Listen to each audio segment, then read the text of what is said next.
Setting করব কিভাবে আমরা একটা সেটিং অন করলে আমাদের এখান থেকে যদি কোনো ছবি পাঠাই বা ভিডিও পাঠাই সেটা সে ডাউনলোড করতে পারবে না বা স্ক্রিনশট দিতে পারবে না।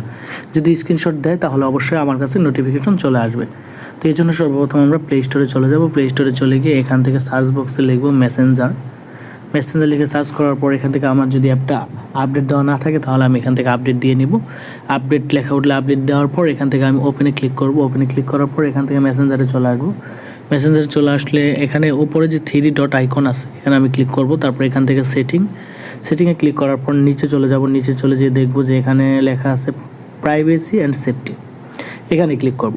এখানে ক্লিক করার পর এখানে আমি একটু ভালো করে চেক করব reported chat, hidden contact, app lock, security এখানে যেখানে আছে এখানে সিকিউরিটি, এখানে app lock, end to end encrypt chat, safe website browsing, এই সেফ ওয়েবসাইট ব্রাউজিং এখানে আমরা ক্লিক করব।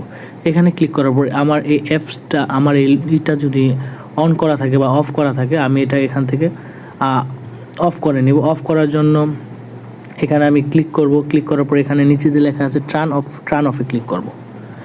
টার্ন অফে ক্লিক করার পর এখান থেকে আমি ইন্ট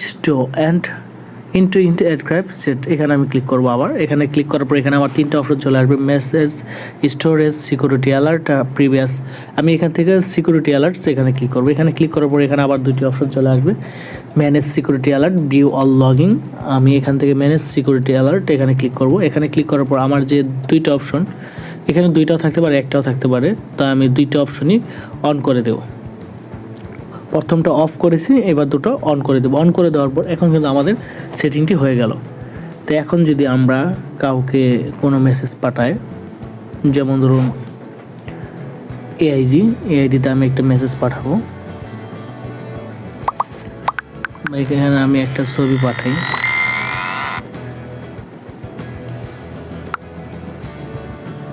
ধরুন আমি এই ছবিটা সেন্ড করলাম। এখন আমি দেখাচ্ছি এআইডিটা কিন্তু আমার আইডিতে আমি ঢুকে যদি এখন আমি এই ছবিটা ডাউনলোড করতে যাই, তো বন্ধুরা এখানে আমার কোনো ডাউনলোড অপশন আসছে না, অর্থাৎ আমি এটা ডাউনলোড করতে পারছি না। প্লাস আমি যদি এটাকে একটা স্ক্রিনশট নিই, তো দেখুন এখানে কিন্তু নিচে লেখা এসেছে MD টুক এ স্ক্রিনশট, অর্থাৎ আমি যে একটা স্ক্রিনশট নিয়েছি এটা কিন্তু সে খুব সহজে দেখে ফেললো।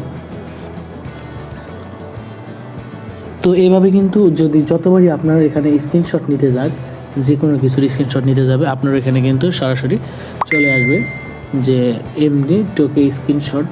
শুধু এটা না, আপনার যে কয়টা আইডি আপনার এখান থেকে স্ক্রিনশট নেবে সেই কয়টা আইডি কিন্তু আপনার এখানে চলে আসবে।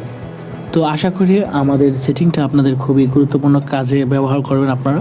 আমাদের সেটিংটা আপনাদের খুব ভালো লেগেছে এবং এই সেটিং থেকে আপনারা নতুন কিছু শিখতে পারলেন। যদি অবশ্যই নতুন কিছু শিখতে পারেন তাহলে অবশ্যই কমেন্ট বক্সে আপনার মতামত জানিয়ে দেবেন। যদি আমাদের চ্যানেলে আপনি নতুন হয়ে থাকেন তাহলে অবশ্যই আমাদের চ্যানেলটি সাবস্ক্রাইব করে দিবেন। এরকম যদি আরও মজার শিক্ষণীয় ভিডিও পেতে চান তাহলে অবশ্যই আমাদের চ্যানেলটি সাবস্ক্রাইব করে দিবেন। তো দেখা হচ্ছে আবার পরবর্তী কোনো ভিডিও নিয়ে। সেই পর্যন্ত ভালো থাকুন, সুস্থ থাকুন। আসসালামু আলাইকুম।